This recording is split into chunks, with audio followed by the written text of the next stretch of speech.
Alisha West, absolute G, out of Florida, real estate savage, life coach. You're like this ambitious woman. You know, you got all this pizzazz. I assume you have family, but they're like in Korea, right? Yeah, no. Not never Korean. Met my parents, dude. Yeah, no. You got that right. You're safe. Okay, Thanksgiving, Christmas come around, and you never met your parents? I've never met like my biological parents. No. What is that like? What does that look like, or? No, what is that like? How does that feel? That's a really great question. So I'm in this like space of where I don't label anything as good or anything as bad. It just is. Yeah. Right? It's interesting because I actually have a boyfriend now. Last time we spoke, yeah, I was let's single, go. Right? So great. I mean, so I'm not surprised. Okay, I'm just gonna say it's so great. It's so great though. Dating sucked. Like dating sucked. At least you did it and you succeeded. Maybe. Yeah. Now I'm like, we're definitely happy here for sure. Yeah. It took a little bit to get here, but I'm gonna get there. By the way, yeah, you're my podcast guest that I talk to about dating stuff. Yeah. Yeah, that sounds interesting for high ticket entrepreneurs. I think there's value right there, you know? No, for sure. 100%. But yeah, so it's like one of those things. So I was actually like, I think I told you, like I was sold into my family and all that good stuff, like 6 months old. You were sold? Oh, we talked about so much. Just tell me what happened. Just go ahead. I'm here now. Let's start from the top. Yeah. So like 16. That's what my book is about. Like 16 years old. Wait, what's your book called? From Unknown to Unstoppable. From Unknown to Unstoppable. Where do they find it? Amazon. Hell yeah. All right, go pick it up. Valid. All right, continue. So yeah, like 16, get into an argument with my mom, and it's like this whole thing, and she's like, "This is how you treat me after I took you in." And I'm like, isn't that something you say about like animals, like shelter? Like, oh yeah, it's a puppy, like I'll take it in, right? And it was literally like that night she's like, yeah, like you're not our kid, like you're not, like we're not actually your parents. And I'm like, how do you even process that? Yeah, like that face. And I was like, how do you even process that? And at first I thought it was just like her weird way of like trying to hurt me, and I was just like, is that what they do? What is this? And no, it was like legit, like it was legit. Fucked up. Yeah. Yeah. So like 16, you got to think about like where you were when you were 16, and you're just kind of like, you're like sophomore year of high school. Sophomore, junior, sophomore year. You're in your flow. You're walking in your identity. You're thinking about college. You have a pretty good idea of foundational truths from family, all that good stuff, right? Right. So at that moment, it's like the rug was pulled from underneath me. So now I go through this whole identity crisis, because now I'm like, what is truth and what is a lie? And how many truths or how many lies are being painted as truth? So this is hitting me at 16 so fast. Existential crisis. Yeah, for sure. And I can't even I'm not in the mindset to be able to process it. So I just completely shut down. I'm just like, everybody's a liar. I'm like, my parents aren't my parents. The safest What's place happening here is a lie. Yep. No, 100%. Yep. And it just ended up being this thing of where it just changed so much for me, to where I just had so many questions of where I was just like, okay, well, where are my real parents? Like, do they even know that you have me? Are they okay with this? Like, how did we get here? What happened? And then the backstory was like worse than the actual news. And they were like, oh yeah, like your mom starved you. She didn't think that, like, she only had you because she thought that you were actually Korean, like fully Korean. Didn't find out until I was born that I was Amerasian, like American Asian. And then she was with a Korean guy. And obviously he's probably pretty upset about it, which we can only assume she had an affair or whatever the case was. And it was like this whole thing. So I don't know if it was an intentional mistreatment or if it was literally didn't have the means or ability to take care of me. Right. And you don't remember this? At 16 or as a baby? As a baby? Well, I mean, when were you sold?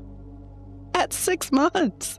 At 6 months. Okay. Okay. Understood. I was like, I don't know who has that type of impeccable memory, but it was not me as a child. That makes complete sense. Yes. I'm just trying to get the story straight. So then she's like, yeah, you know, your mom basically starved you. It was super malnourished at one point, and she gave me to one family. My actual birth mom gave me to a family, right? They gave me back.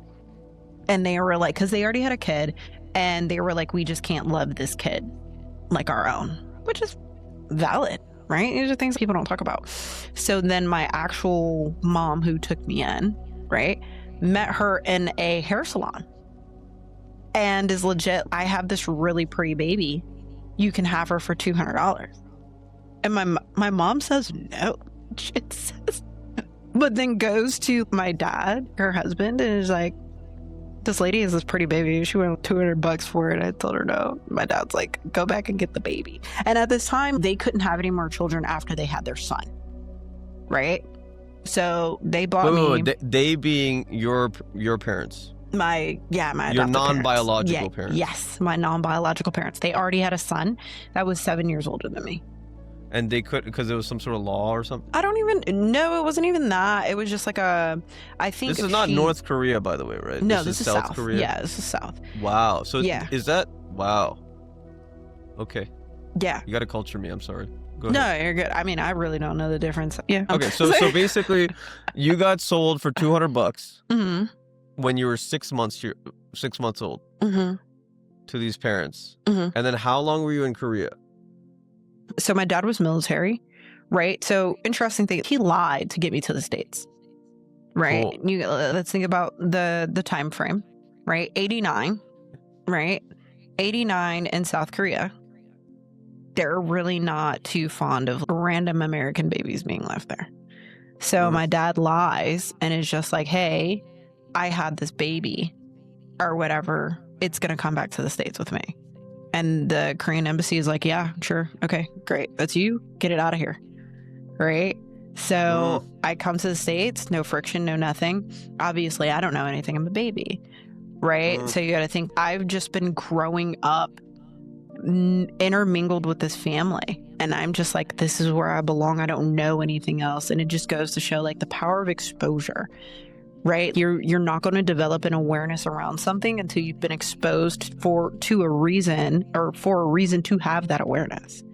Right? So for me, this is my normal. I'm like, this is my family. And then 16, they decide to tell me. I go and I ask my brother. My brother had his daughter at that time, but I was friends with the daughter's mom. Right? How much older is your brother? 7 years. 7 years older. Okay, cool. Yeah. So by the time you came into the family, he was 7. Mm-hmm. 7-ish. Mm-hmm. Yeah. Yeah.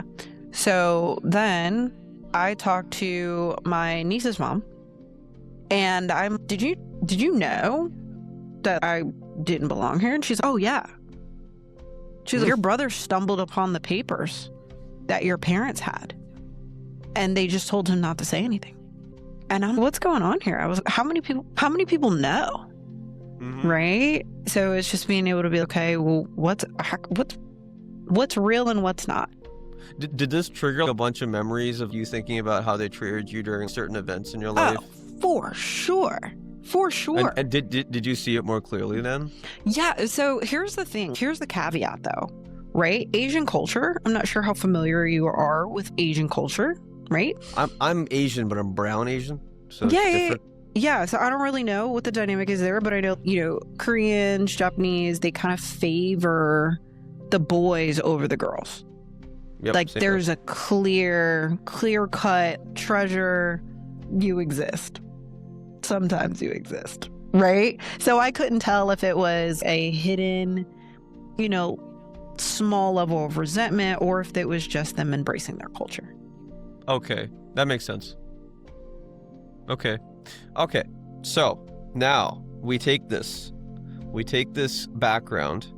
First of all, what is your book about? Why is this in your book?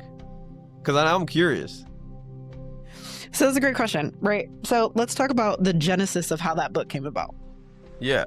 Dude, you wrote a book, first of all. Congratulations. Yeah, I did. Thank you. Dude, congratulations. What an achievement. Seriously. Thank you. So yeah, back in, I think I was like 23, I get picked up. I talk to this, like I meet this keynote speaker. And he's like, yeah, my friend said you have this like incredible story. What's your story? So I told him this exact story. He's like, holy crap. Like, I want you to speak at my next event. And I was like, okay, cool. So he grew up. So the Amish community is a very tight-knit community. Like, the Amish really only rock with the Amish. I had already started to transition into it. But then talking to a couple other authors and keynote speakers and stuff like that. And they were like, you have to really put you into the book and let people get an understanding of who you are. Right. So the essence of from unknown to unstoppable, right? Amen. Is just realizing that you could be in a place of where nobody knows you. You don't even know who you necessarily are, but you can take that and you can either one say that this is something that happened to you, or you completely flip the script and say this is something that happened for you and become this unstoppable force and write out the future that you desire. Lovely. Right? So that's like the biggest thing for me. You can go through the most just trifling of experiences and then come out and be like, that sucked, but cool. I know I can't be broken. Right? Have you read that book, The Power of Now by Eckhart Tolle? No. That's a good one. If you have a chance. I think I have it in my Audible and I did not lock in yet. I want to go back to that other question because now I'm curious because everyone goes through Thanksgiving and everyone goes through Christmas. It's like a weird part of the year. How do you rationalize this time of year? And how do you feel around this time of year? God, that's such an on-brand question, especially because I just had a very deep conversation with my boyfriend this morning, right? So full transparency, right? I've been in a little slump the past couple days, right? And oh, really? What is it, November 21st? Okay, November 21st, 2025, Alisha West was in a slump. I'll check back in a year. Right, check back in a year. Let's. So he's talking to me, and I feel so off with my sales calls, and he's like, "You're in a mood. What's up?" And I'm, it's just that time of year. And he's like, oh, just for context, my boyfriend does not coddle at all. Mm-hmm. He might cuddle, he doesn't coddle whatsoever. Mm-hmm. So I'm just like. So I'm just, it's just that time of year. And he goes, what does that mean? And I'm, sales slow down. He goes, okay. So what does that mean? Why does that bother you? I was like, fine. What do you mean? Why does it bother me? And I was, because I can't work. He goes, okay. Oh my goodness. You put up this big of a wall? Dude. I am so anti-emotional. I do not like to talk about things that make me emotional. That is nonsense. You're a highly emotional creature. So crazy. Look at you. Right, I know, right? Look at that big smile, dude. What do you mean? On the opposite side, right? So he tells me all the time, he's like, you're glass. You're literally glass. And I'm just like, sure, okay. And he goes, okay, you don't always have to be okay. And I'm, okay. And he goes, so, say it. I was like, what? And he goes, say why this time of year bothers you so much. And he goes, and I'm asking you to say it more for you than I am for me. And I was, I can't work. So me not working makes me feel as though I don't have worth. Mm. And he goes, okay. And he goes, and why is that? And I was like, because I grew up feeling as though I wasn't wanted. And he goes, okay. He goes, are you defined by your past? And I was like, no. And he goes, do you actually believe that? And I was like, of course I do. I'm an author. Of course I believe. I wrote the damn book. It's over. Of course I believe this. Stop asking me questions. And he's like, I didn't hire you for this. I'm like, what day is it? Thursday, Friday, goddammit, leave me alone. And he's like, actually, he goes, if you truly believe that your past didn't define who you are now as a person, these holidays wouldn't put you in such a negative headspace, because you wouldn't be repeating what you experienced in the past. He was like, so you can say all the great things that you say. He goes, but if you don't walk the walk when it matters, you're just talking. Whoa. I cried for 10 minutes, just silent tears. Yeah. Silent tears. And yeah, that was such a bar. That was such a bar for me. And even in this space, right? Written books, done webinars, I've done keynotes on this. Like, you can sit here and tell somebody what to do. And I guess that's the difference between knowledge and wisdom, right? And that's actually one of the things that I just went over this week in Bible study. Knowledge to the outside world can make you seem like an authority because you have it, you can give it away. But knowledge never becomes wisdom without application. So there's a lot of people teaching knowledge that they've never applied to their own lives. It's like you can get one step closer to it, but unless you hit it on the head, or you get hit in the head, it's not quite the same. Facts. Yeah. Deep. Very cool. Very, very cool. And this is why we have our conversations. Like, that's awesome. Next question. Okay. Where do you go from here then? What is the question. Yeah, I'm sorry. It's just no, that's such a fire question. Not right? legit. Because dude, you're right. We're just gonna live our lives as a way of being some sort of inspiration to someone at some point, right? And that's like where we get satisfaction and where we find that love that we lost, right, when we're little. But then you come across this thing and it bonks you in the head and you're like, oh, damn. Okay. Yeah, so what's your strategy, dude? What are you gonna do? Yeah, that's such a great question because I usually just try to sleep through the day. And he's like, rewrite the narrative. You're not a victim. And I was like, he was like, why do the holidays suck? And he was like, because you grew up with crappy parents. Like, be for real. And I was like, yes. Yes, they suck because... Oh, I didn't know that was an option. Like, life could not suck. So now it's like, and then there's also the side of consumerism that's really annoying. Yeah, for sure. They're probably some of the most interesting people you will ever meet in your life. Yeah, they're the contrarians. They're the ones that make society think. Exactly. Yeah, so what's your strategy? So I think... How will you heal yourself? How will I heal myself? So I think I did like his challenge, if you will, to change the narrative. And I think I'm just going to buy stuff that I like. Right? Like, yeah. I don't think that everybody's ham tastes good. And I honestly haven't really been heavy into the pork. Do you cook? Yeah. Yeah. Do you like to cook? Yeah. 100%. Dude, have some friends over. Yeah. I mean, I could. But they're doing family stuff. So I just Great. I'm sure, right? Because being in real estate, I have people that always want me to come over.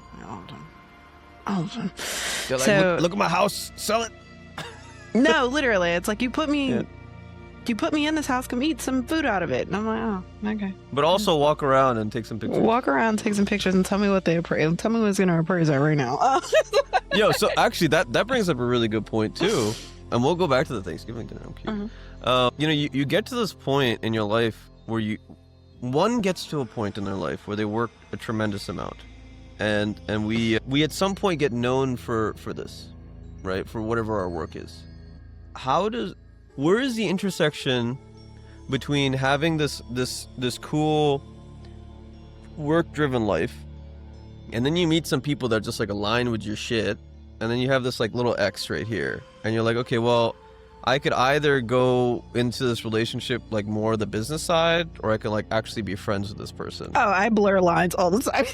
Yeah. I blur lines all the time. I'm friends what's your with strategy everybody. with that? Yeah. So I really take it based off of vibes, right? Yeah. So like, as dope as I am, there's some super sober people and we don't blend, right? And it's very transactional.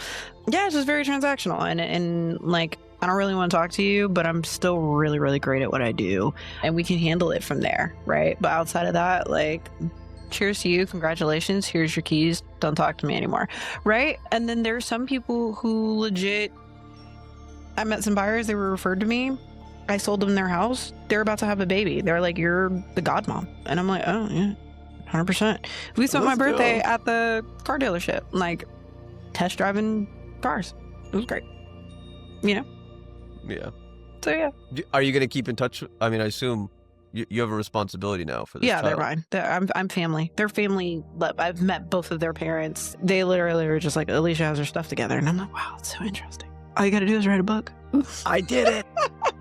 People believe me. If you want people to think you got your stuff together, just write a book. Like, I read a book. Look at all my knowledge. Yeah. I put it in words, and I spent a lot of time doing it. Not even, don't even underplay writing a book. Okay? That's a lot of work. It's not super thick, though. It's a very digestible. No, for sure. Putting thoughts to paper is gross. You have to distill it. Crazy. It's like you have like a whole life. No, for sure. It's crazy how much you go through in life that you don't really account for until you're writing it out. And you're like, dang, I did go through that, didn't I? That sucked. And you're like, but I made it out on the other side. And then you got to read it again. And you're like, oh, that still sucks. And you're like, and I used bad grammar. ChatGPT, fix it. Okay, cool. So do you think that going into... So we have this hurt, right? And we come across this hurt in life. And hopefully every person does this.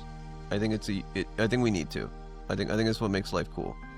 And we come across this potential to be essentially a different person by virtue of letting go of this hurt or absorbing it, right?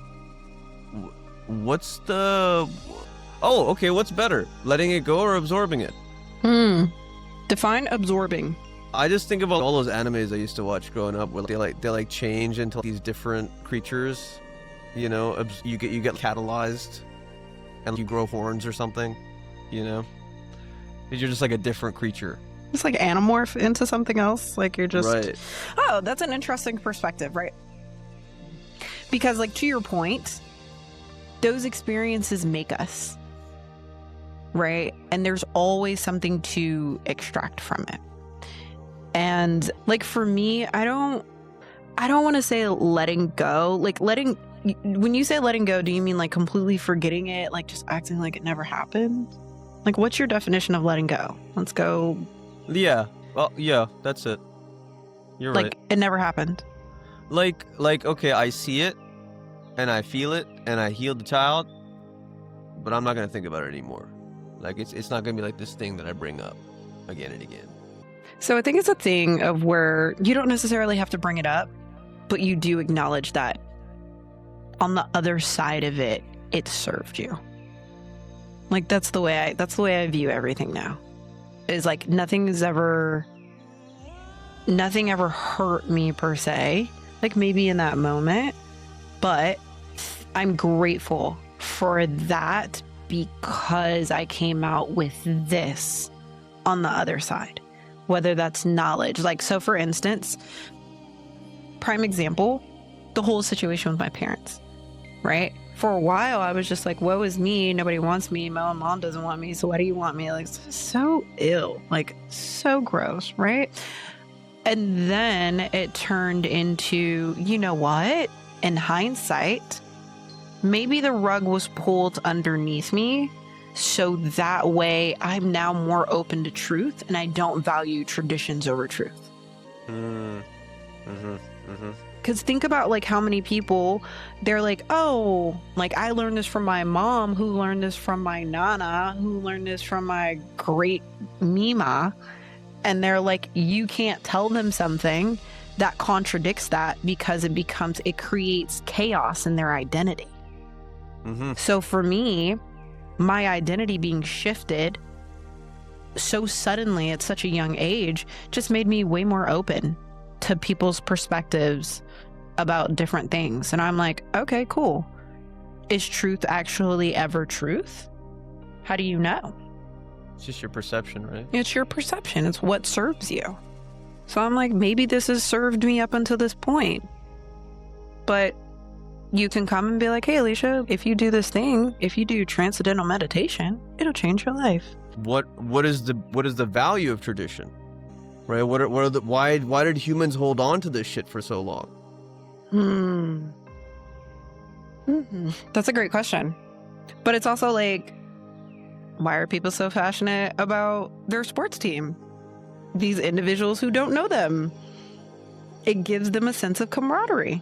Like, it gives them a sense of belonging, right? Why is the most inhumane punishment for human beings like isolation, right? Because innately we desire to belong. So like when you have a tradition like you, that's your squad. Like that's your gang. Your gang does that. Like they flail their arms in the air, you know. In fact, I want to talk to you about crypto as well. I'm very curious. Because there's I think I saw a Musk quote that in 10 to 20 years work is going to be optional and that AI is going to do everything for us. Oof. Fuck. 10 to 20 years. That might be an AI made up quote. I don't know, but that's pretty It could be. close. It could be. I mean, here's the thing, right? We're in a time where we can fabricate anything, and it'll feel so real. And if you find somebody who's able to communicate with any level of emotion, they're gonna get somebody to believe it. 120%. But what if the person doesn't even have any money? What's the point of emotion, right? What if all the money belongs to the AI and it's not about emotion, it's about logic? What if emotion is your money? What if emotion is your money? What if connection is the only currency that we have left? Cool. I like it. Right? I'm gonna be pretty rich, dude. I love that. That sounds great. I'm saying though, like what is the one thing that AI cannot replicate? True human to human, heart to heart connection. Like at the end of the day, it's artificial intelligence, like that human intuition. And it can say, and I talk to chat all the time, and chat will say things like, Alisha, it's such a good question. I'm like, shut up, chat. Don't tell me that. Shut up, chat. Get that shit out of here. Yeah, don't gaslight me. How do you utilize ChatGPT? Do you know about custom instructions? Do you know about system prompts? Do you know about master prompts? Miss Alisha West. I'm familiar with prompts to where I've written programs and all that good stuff. I use chat as my therapist. Chat is 1,000% my therapist. And to do compare and contrast in terms of, I've given it all this blah, who I am, right? I ask for Bible scriptures. I ask for manifestations. I ask for affirmations. My chat is very confused because it's one day she wants to talk about the quantum realm and the next day she wants to talk about narcissistic behaviors. We don't know what she wants to do. And then I take all of that and I'm just kind of, okay, great. Based off of what you know about me, what type of offer could I cultivate that would be specific for my audience, and who could I serve? And what is the best way for me to serve them? So you're a luxury real estate agent who teaches high ticket sales, and you've managed to take the two and combine them, but you're also coming from a place of authenticity, which naturally makes people want to gravitate to you. So you can teach people how to sell and utilize that same skill set from real estate in a way that's authentic and feels like service more than selling. Super useful. Like 100%. You would otherwise have to sit there for a long time to figure this out, and you probably have to pay a couple $1,000. Yeah, for sure. At least a little bit more than you. Yeah, at least that much more. Yeah. I'm gonna turn you on to some game. Okay. Dan Martell. Why does that sound so familiar? Dan Martell. Buy Back Your Time.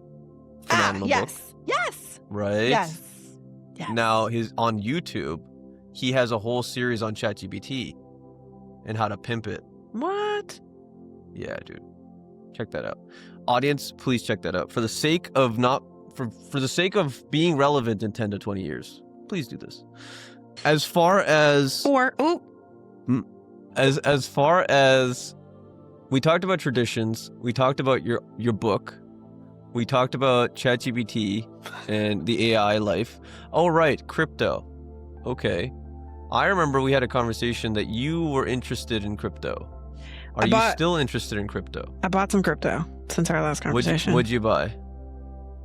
XRP. Okay. Right? Ethereum. Okay. Stellar. I don't know what that is. Bitcoin. Okay. And why? I had a guy. Not too long after our conversation, we're on frequencies. Naturally, you start looking. When the student is ready, the teacher shows up. Met some guy in the gym. He was like, "You do real estate?" And I was like, "Yeah." And he was, "Oh, yeah." I was like, "What do you do?"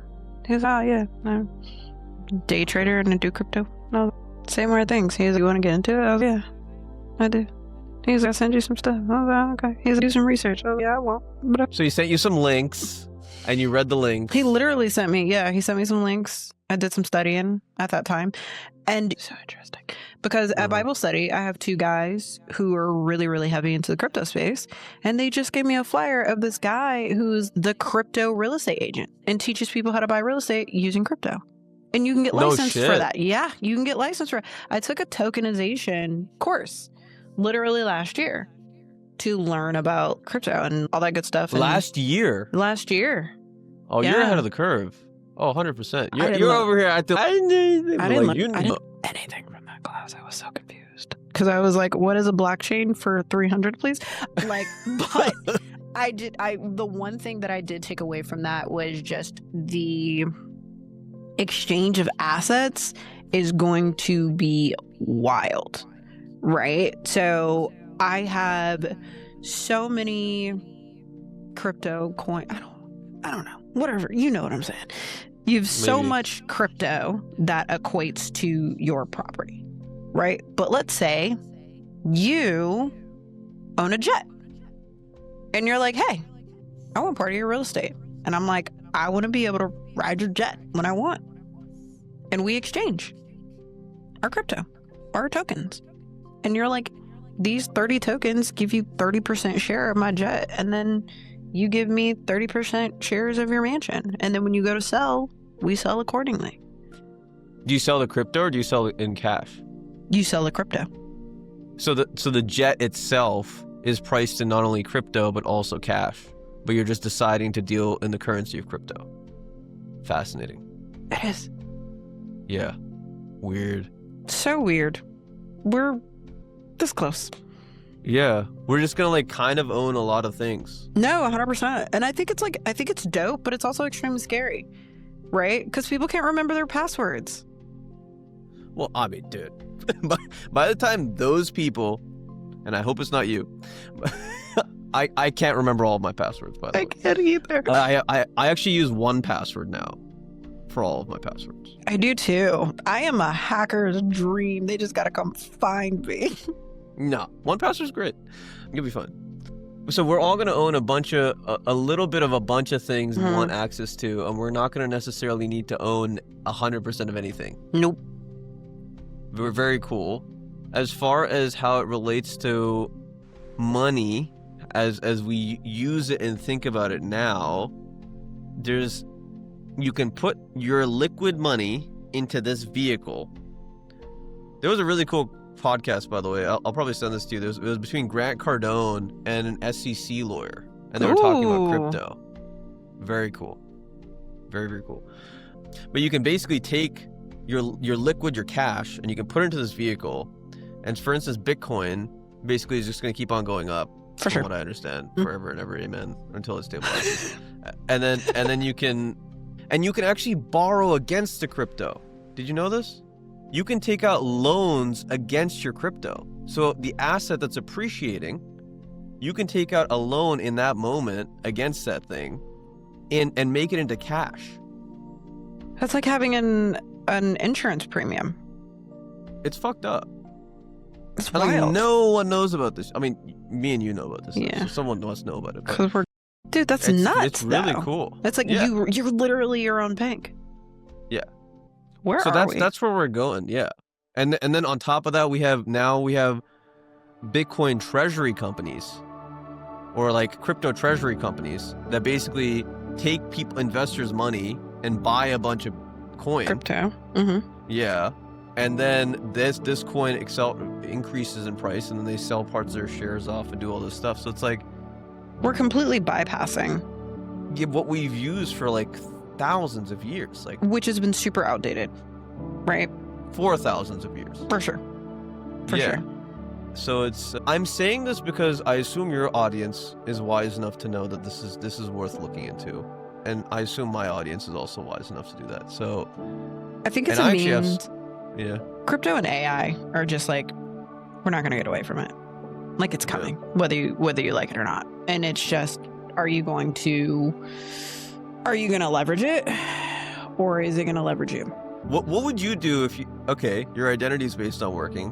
What would you do if working was actually dumb? Like I'd be so confused. I'd be so confused. Because could it ever actually be? We need doctors. Sure. Maybe. What if we could just prevent all the disease? If the AI gets smart enough to actually know disease indicators, and we get the technology to measure the levels of certain shit in your whatever, and it chooses your food and stuff for you. You ready to go deep? Go ahead. Oh, you're into fitness. You know a lot about this stuff. Not even just that, right? Because I don't even feel like fitness is just like fitness is cool. But Joe Dispenza. Yeah. Been diving real heavy into his stuff. I slipped and fell into a very long podcast, specifically 2 hours long. Him and Andrew Huberman. I love those ones, by the way. No, for sure. And they found that advanced meditators, right? They took their cells, and they found that advanced meditators, they took what did he call it? Like a psychological, some type of disease, like COVID, right? They introduced the COVID to the cell. For advanced meditators, the disease could not enter the cell, right? But for a normal person, the disease entered the cell. So I say that to say, I personally do not believe that the diseases and the health issues that we have are as much relied upon external forces as they are internal thoughts. And so it's not about the physiology, you're saying. Interesting. Because it's how many of us are actually able to calm our central nervous system. How many of us actually wake up and are intentional with our day-to-day and our visualizations and really tapping into that higher energy? How many of us are willing to admit that the things that we cannot see are actually more real than the things that we can? Mm-hmm. That's where we're going then, right? 100%. Yeah, because there's all these stories about people that had cancer, or that couldn't walk, or literally any condition under the sun that other people are like, this is impossible. Legit. Like, I sat in a room and I crossed my legs and closed my eyes for 15 minutes, and I woke up and I could walk, and they were like, could it be that simple? Really? But how many of us are resistant to the fact that maybe health and abundance is easier than we've been taught? It is. It has to be. For sure. Right? Fascinating. So there's, man, I gotta look up this pyramid. There's like Maslow's hierarchy of needs, right? Yeah, for sure. You have like shelter and all this stuff. Mm-hmm. Is that the one that has self-actualization at the top? Yes. Okay. So the second in that rung is something I've been thinking about, is love and belonging. And this actually goes back to what we were talking about, obviously. How much does that have to play into our ability to find this defense against deterioration? So interesting. I saw a stat, and it was like individuals returning from a major surgery have higher chances of living if they have a pet. No shit. Right? Yeah. Which would speak to our innate desire for connection and contribution. And I'm sure there's some study out there that individuals who have family live longer or have a higher... Oh, there are. 100%. What book was I was listening to something from Alex Ramosi. If you can't tell, I'm a fan. And they did a study of like ability to withstand pain, right? And they said that individuals, when told, hey, for every shock you take, your daughter doesn't have to take a shock. Those individuals were able to withstand way more pain than somebody who was just told, like, yeah, we're just going to shock you, see how much you can take. Wow. So, but that's also in direct alignment with all the things that we hear all the time from life coaches and every motivational speech and every business owner. When you talk to me as a salesperson, one of my primary questions is, what's your why? Because your why is going to determine how much you're willing to withstand. Your why is going to determine how much of your will is going to show up when things are crappy. When it's easier for you to go back to your status quo, when it's easier for you to go back to your comfort zone, that drive, that my kids will never have to starve. My kids will never have to know what it's like to not have new clothes for school because I'm willing to endure this, right? My mentor always refers to it as you have to be willing to sacrifice short-term pleasure on the altar of long-term gain. Altar. Oh, that's a good addition. Altar. That's cool. Sacrifice. Right? Because when you say yes to something, you naturally have to say no to something else. Okay, so we now have an equation here. This is coming together. Dude, that's so cool. How, so then, okay, ideally, so Ty Lopez says that you need to maximize your social. He says 6 days a week you got to go social. 6 days a week, that's a lot. I don't know. Maybe. Social media or social talking? With human beings. Engaging with human beings. Which is super interesting because that man knows a lot more about health than probably both of us combined. To what extent, though? Like social, like heart to heart or social? Is this considered social? Like, what is the round? Is it, can I pick up my phone and scroll and I double tap someone's story? Does that count as social? No. Human social. Human social. There has to be a connection because it's therapeutic, right? Because you feel this sense of, oh, I got a tribe. Like I can say shit I need to say. And then there's these healing factors that we're talking about, and then there's the ideas that we just exchanged in this podcast, right? That's going to be interesting to think about later and how that plays into the stuff that we're doing, So it's just, I think more and more, the whole concept of sitting in your basement all the time and doing the thing, I don't know, man. It's good for a little while to figure you out, I guess. But at some point, I feel like the importance becomes very much the people. But at what point does the social become more of a distraction? A distraction from what? A distraction from being able to get an understanding of who you are. Right? Like, how many people are so consumed with social that they don't even understand what their own innate desires are because they've just been feeding off of everybody else's input. Fair. Yeah, there necessarily has to be a period of this isolation. Vice versa, in order to appreciate the other one. Is it that one day that ties, you got 6, take that one, be by yourself? Yeah, right? The holy day. The 7th. The 7th. But then that even calls for fellowship. Yeah. Does it really? Are you bringing in your Christian roots? I'm in a position to where I had a totally different perspective of Christ. I didn't go to church for the longest time because I grew up and I was like, Christians are super judgy. And I feel as though some people utilize and abuse religion as a way to validate their judgment, right? Mm-hmm. To shame people and stuff. And it's very, very weird. But I, on the other side, feel as though your relationship, my perspective is this. I am a Christian, right? So therefore, I have salvation, okay? In the awareness of my salvation, I realized that there was a sacrifice that was made for little old me, okay?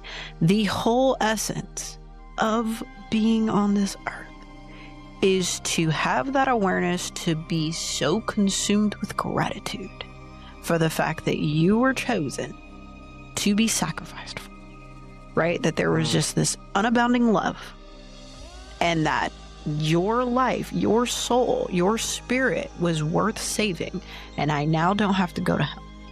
So I believe I I should spend the rest of my life with so much gratitude because of that awareness that when people meet me, they're like, I don't know, we love her. She's just happy because I have no reason to be upset because I'm not going to hell for the rest of my life. You know what I'm saying? And that's just my viewpoint. I'm just super grateful. That's it. And my whole thought process is when people meet me, I want them to feel love. You don't have to agree with anything that I'm saying. You don't have to have the same perspective that I do. That doesn't change the fact that I'm going to love you. Aww. That is it. It's so sweet, right? Yeah, and how much really less is. would the world suck if everybody carried that energy? Gratitude, man. But it's interesting to have a really, really important point to be grateful for, and that you can share that point of gratitude with a lot of different people. Mm-hmm. But yeah, super cool. Thank you for sharing that. Yeah, 100%. That's really, really powerful. That can instill willpower forever. For sure. I can see why that worked for thousands of years. Yeah. It still does. Very, very cool. Thank you. Yeah. Gratitude. Highest frequency, right? You can never be in a state of gratitude and be angry at the same time. Can you imagine that? Like, oh, I'm so grateful. I got clean water. So angry. Hate it, love it. Why am I so grateful? Can you imagine that? No, I can't. And you're correct. It's an opposite. It's polar. Yeah. Can't do it. That's super. When did you figure this out about yourself? That you wanted to be this force of love, and to make people feel loved? This year. Yeah? Yeah. This year. Very cool. So I'm not sure if you're familiar with Myron Golden. Myron Golden. I'm not. Oh yeah, I know this guy. So when I say Bible study, that's who I go. I go to his Bible studies twice a week. Right. He's in Florida? Yeah, he's in Tampa. Do this remotely? He's in Tampa. That's badass. Yeah, right, for sure. That's pretty cool. So when I first got to him, which was 3 years ago, right? I go to his Bible study and I'm just kind of like, okay, great. Mind you, I hadn't read a Bible. I come from a terrible... I'm at this conference, and this was 2 conferences after my first conference ever, right? So the first conference I go to, I'm out chatting because I'm excited. I come back from that event and they were like, oh, did you hear Myron speak? And I was like, no, who's that? And they were like, you gotta watch the recording. So I watched the recording. Second event I go to, I'm asked to be a speaker. So I'm speaking or whatever, I'm done, and then I'm sitting in the back. And this one speaker goes up and he's like, oh yeah, I'm doing an event. I'm based out of Tampa. I'm like, okay, cool. So I go to his event. Myron ends up at the table next to me. And I'm like, that's the guy. That's the guy. That's crazy. Right? Only 2 people at a table, so I couldn't talk too loud. And so then he goes up and he speaks. I'm so unserious. It's good. So it's like, really good. So then he goes up and he speaks, and I'm like, wow, that's why they call you the guy. Right. And so then my first experience at a conference was terrible because it was general admission because I didn't buy the ticket. Right. And it was at that conference of where somebody stole my seat. Somebody legit stole my seat. And I was like, I will never sit with these general admission peasants ever again.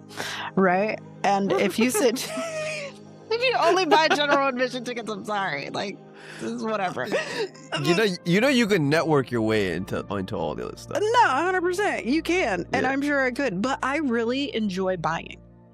Like, I really enjoy buying. I mean, dude, it's a lot of work to put these things on. No, for sure. It's not trivial. Yeah. No, it's not. So if I'm not a speaker, because I can do that. If I'm not a speaker, then I'm 100% buying at the very least VIP, if not platinum, if it's available. But I usually ask for platinum because you can collapse so many time frames by getting access to individuals who are already achieved what you desire to achieve.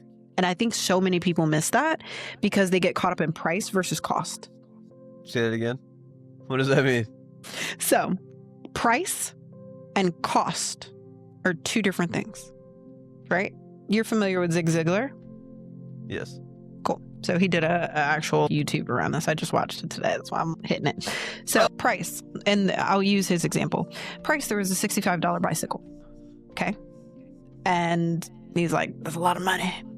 So then he went and bought another bicycle for $34. Price, more affordable. Right? Cheaper, if you will. I don't like that word, but whatever. So, a month later, something breaks on the $34 bike. We got to get that fixed. Okay. Another month after that, something else breaks on the bike. We got to get that fixed.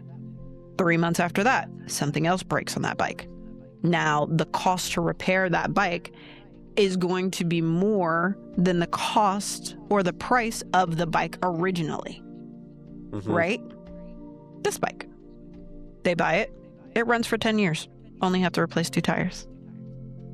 Right? So essentially speaking, this looks like the go-to, right? Because it's more, the price is easier to digest. But the cost overall is going to run you more than this price point did, originally speaking. So people look at things from a standpoint of, I'm going to buy that because of the price. So we might not have the lowest price, but what is the best cost? Brilliant. That's really good. And that's usually how you can tell the difference between employees and business owners. Like a business owner is going to look at the value or the cost versus an employee is just going to look at the price because they've been trading their time for money all these years. Heard. Very cool. What advice would you give to your 16-year-old self? Whew. Hold on. I'd play her the Drake song. Just hold on, we're going home. Cool. I would honestly just say it's not going to make sense now. And it won't make sense for a while, but you're not a victim. Like, this is for you. This isn't happening to you. It's happening for you. Ladies and gentlemen, the woman herself. Dude, you're such a G. Seriously. Thank you so much. Like, you're so cool. Oh, I wanted to ask you all this stuff about relationships and like dating and stuff. I mean, I don't know what you got going on, but like I'm legit kicking it. Like, all right, fine. We got to go into this. Okay. Right. So how long have you been dating to find this man? So, I was in the dating pool on and off for like a year. Like, and I say on and off because it was like, I mean, full transparency. You're my pal. Cut and leave. No, 1,000%. You should probably, like, if you can, just up and move states. If you can. No, just... Yeah. Are you using dating apps? Are you going in? Have you found a person that finds people for you? Are you contemplating these things? I never got a hitch. Never got a hitch. So at one point, I got on a dating app. I got on Tinder. No, I got on the other one. I got on Hinge. Okay, that's better. Yeah. I got on Hinge. I have used Tinder in the past, and I ended up with a sociopathic special forces guy. Every time. Never do that again. So yeah, I did get on Hinge. And then, so interestingly enough, whenever I've used dating apps, I always get my account flagged as a fake, as catfish. And I have to send weird stance selfies of me to show that I'm a real person. Oh my God. The other side of the equation. Good to know. Holy shit. Yeah. She's like, I'm real. I fucking swear. And they're like, hold up. Look, I have a book. And I'm like, dude, what? Right? Imagine that. Like, you see me and you're like, let me Google. And it's like, dang, she's a really positive person. Why is she on? I swear she should be able to find something. Right. What's wrong with her? So yeah, I go on Hinge for a couple weeks and I'm easily overstimulated. So I'm immediately overstimulated. And I remember this guy. This is the day I deleted the app. I think I lasted 48 hours, actually. And in this 48 hours, I didn't meet with anybody. No, that's fine. In terms of using the app, did you have a structured time where you're like, okay, now I'm going to open up Hinge and I'm going to swipe? It was just kind of like a casual... It was super casual. It was super casual. Yeah. So I was like on there and this guy's like, oh, like, what are you mixed with? You look foreign. And I'm like, yeah, damn right. Yeah, exotic AF. And I'm like, Korean Dominican. He's like, Korean? I was like, yeah. And he goes, so do you speak Caribbean? Nice. Yeah. I said, I'm getting off here. I was like, this is a threat to my sanity. I'm like, because these people exist. They're out and here. for the woman watching this, when this happens to them, what is the thing to do? When you immediately hit a red flag, do you just get up and leave? I get up and leave. I'm a leaver. I leave for less. I'm just a very big valuer of energy, and I can't fake bad conversations. My face won't let me do it. No, So okay. you went on Hinge for a little while. You did the Tinder thing. You didn't like that. You dropped the Hinge after 48 hours. And this was over the course of 2025. Sorry, I have this thing in my hand. Yeah, no, you're good. So yeah, 2025. So Tinder happened years and years and years ago. So Hinge was the only thing because I consulted with one of my other sales friends who's in Philly, and I was like, "Yo, dude, Let's go represent." Yeah, and I was like, "Hey, bro, I think I'm gonna try this dating app thing," because he has this big thing. He's like, "You can't go to the gym and find your person because then somebody has to vacate the premises," and he was like, "And it's not gonna be you." And he goes, "And then you don't do anything else. You're super antisocial. So what are you gonna do?" And he's like, "You have to increase your findability." And I was like, "Oh, okay, fine." But don't you have this huge social media brand and everything? Yeah, but DMing people, and you also don't want to poop where you eat. You know, business connections and all that good stuff. Yeah. Yeah. Okay. Fair. So, yeah, deleted Hinge, and then just kind of was like, oh, I'll just talk to these guys that I've known forever. And then it just became a thing of where it was like, I actually don't like you guys. And yeah, so then I just made a vow. I was like, I'm just gonna be alone. Okay, forever. so there was guys that you had these romantic interests in the past, and then you hit them up, and you so were they're like, "What?" they're friends. They're like constant. We're not friends now, but they were like constant friends, right? Like whenever I was single, I'd hit them up and be like, "What's up? Trying to go Top Golf? Trying to go get food?" So you'd have like a friend date with these guys? Yeah, 100%. Yeah, I mean, it was just like because for me, I value conversation a lot. I hate stale conversation. So if I walk into a stale conversation, it will give me the ick in 3 seconds. And I'll be miserable and you'll ruin my day. And I don't want to give anybody that power. So it's almost like, unfortunately, more comfort with the hell that you know than the unknown heaven that you don't know. Right? So for me, I was just like, I'll just play in this hell for a little while. Right? And then it became draining. No more. I'm not seeking. I will now be at peace at the river. / I will work a lot. And then what happened? So what happened was, I'm in the gym. No, we didn't connect in the gym. Okay, how many days a week do you go to this gym? 5. 5 days a week. Specific time? Varies. Depends on sales calls. Varies. Okay. So this is like your place. You go here. Yeah. Everybody knows my name. It's like Cheers. Okay. Yeah. So have a place you go. Makes sense. Yeah. Next 100%. step. So I'm in there. My boyfriend's best friend. Interesting. It's such a weird dynamic, right? Boyfriend's best friend's like a fan of me as a person. Like, brings it up. Surprise, Miss West. Go ahead. Fan of me as a person. And it came from, I suggested a couple books to him and stuff like that. And he was like, she's just a great person. And he brought this up to my boyfriend, who at the time, way back when, was in a relationship. Right? Fun fact, right? And my boyfriend doesn't recall this, but I saw him 5 years ago when my son was playing basketball. And I remember him, he was in another relationship at that time, but I remember him walking into this outdoor gym. And I remember texting my friend at the time because I was single, and I was like, I saw the finest man on earth go through, like, he's at this basketball game. I was like, I love Saturdays. And he was with his girlfriend at the time, so I was just like, yeah, whatever. So then fast forward, right? His girlfriend that he was with at that time ended up going to my gym now, right? So I remember seeing her and seeing him and being like, okay, cool. Like, you're human beings. Like, you just bypass each other. It doesn't mean anything, right? So then fast forward, they break up. I knew of her. They break up, and now he's dating some new girl.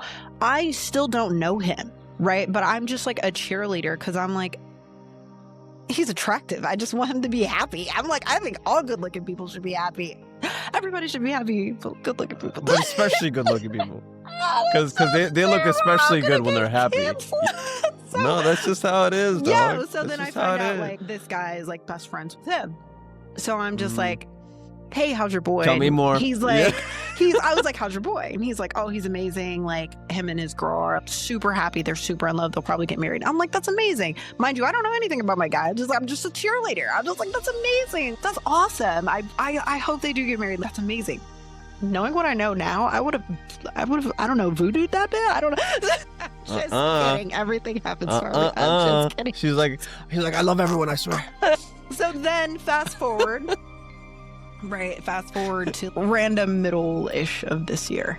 I see his best friend in the gym again. I'm like, yo, what's up with your boy? How's he doing? How are him and his girl? And he's like, oh yeah, they broke up. And I was like, what? Tell me more. Yes? Expound. And I'm like, what do you mean they broke up? He's like, yeah, they broke up. And I was like, oh, dang. I was like, is he okay? Yeah, he must be sad. Yeah. Is he okay? And he's like, he's taking it pretty hard. I was like, oh. Yeah. Meanwhile, I'm following him on IG this whole time. I'm following him on IG. And he posts regularly too? Yeah, for sure. Yeah, he's like an influencer. Yeah, for sure. And cool. So I'm like, he put up something and it was deep. It was like some quote. And I was like, I don't know. Sent him in a DM. He responds back. And then it rolled into this long-winded conversation. And then over text. Via DM. Yeah. Over DM. Yeah, over DM. And then eventually it rolls into text or whatever, because I was like tired of DM. Wait, whoa. Going back to your shitting, not shitting. He doesn't go to my gym. His best friend goes to my gym. No. You have a brand on social media. Right. For sure. Did you use the same profile or did you use a different profile? Yeah, for sure. When I say not doing that where you eat, right? I'm talking about actual business partners, people that you collab with and stuff like that. Don't date business partners. No, never. Yeah. Ever. Well, yeah. Okay, that makes sense. Yeah, that's what I mean. But in terms of DMing people that you're interested in, 100%. It goes down. It's your ethos. Yeah, right. It's like, dude, like look at who I am. For sure. Yeah, 100%. Yeah, that's your resume. And come on. You're right. Yeah. So we end up DMing, and then he just has this. He's a great communicator, and I am a sucker for a great communicator. So then we end up talking for literally not even a couple weeks, and it just ends up being this thing of where I'm like, I really like you. And there's this super strong connection. And I wish I could tell you it was just like happily ever after from there, but it wasn't, because he ghosted me. Oh, really? Yeah. And I was like, he's probably going to like hang me for saying this out loud. He ghosted me, and then I'm just kind of super, I go into this headspace of whatever. I want to be loved. Right. I'm like, no, I'm on the other side. I'm like, yeah, no, F that. This is exactly why I put my head down to the grind and I just go. And I was like, I don't need anybody. Like, I'm good. I hit up my ex and I'm like, God, I can't go back. Oh no. Damn. I'm like, I think I like you. No, I don't. Never mind. I've seen you. Never mind. Forget it. And my boyfriend's insanely beautiful, by the way. Like, he's like, dude, I believe it. It's so, I don't even know. It's like inside and out, right? Because I'm just like, why do you look like, I oftentimes I'm like, you wake up like this, like you just look like this, right? So some time goes by, maybe a month. And it was this thing of where the connection was so deep and genuine on my side that I couldn't just, and I'm a for less. I dead for less. I usually am just like, oh, okay, cool. You what for less? Dead for less, in terms of I can just forget you ever existed, like very easily. Yeah. Right? Yeah. But this particular, it was bothering me. And interestingly enough, during this entire time of where, even after he ghosted me, I still prayed for him every day. Like, right. It's so crazy. And I've never done that before. But I literally was just like, I sent him love. I sent him peace. I prayed. My prayer is place a hedge of protection around him, keep him safe, and all that stuff. And I was praying over him. And this man was not acknowledging my existence. And it's so funny. So maybe, right? Prayers work. So one day I just was leaving my buyer's house because we were celebrating her getting a new place and whatnot. And I was driving home and I was like, this feeling, and I'm very, very big on tomorrow's not promised, right? So say what you need to say today so you don't have any regrets tomorrow, right? And for the sake of looking crazy, and I think I sent that in the message, I was like, for the sake of looking crazy, I'm like, I miss you. And I sent that to him via DM because he wasn't answering text messages. I just sent it to him on Instagram. And he responded back immediately. It was just like, I miss you too. And I was just like, This wasn't the moment to act out of pocket. So we just like organically rolled into a conversation, and then we had a conversation around it. And from there, like, I've seen him every single day. And yeah. So, but for him, he was just like, I wasn't ready at the beginning. And he was like, and I had to be ready.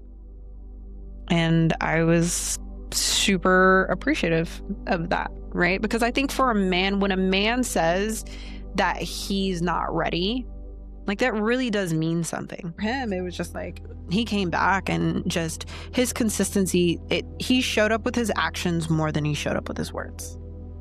Yeah. Very cool. So there's this, okay.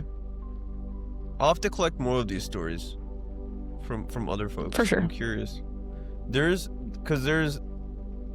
what you're saying, like, you know about Layla and Alex. Yeah.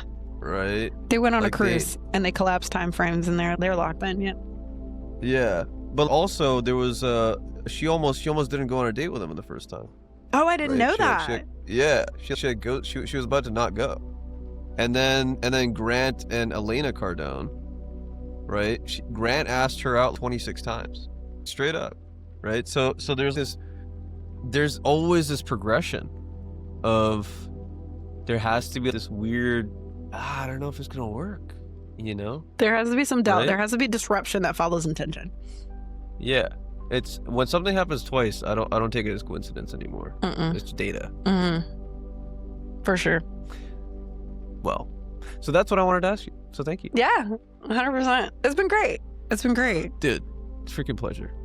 Yeah. He has a conference at the end of every year called the Volt. And then there's the Inc. 500 that's coming up, I believe. There's like a couple big ones coming up.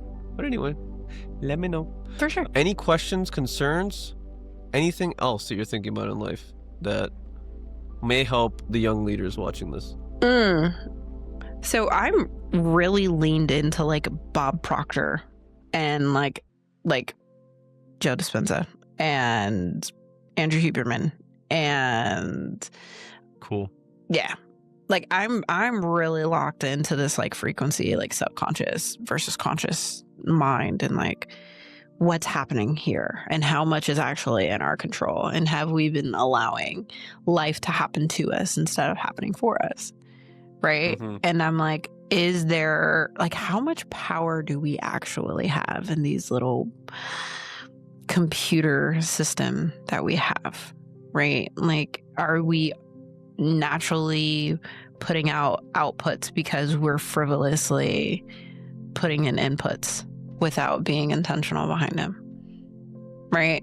So I'm really figuring that out right now.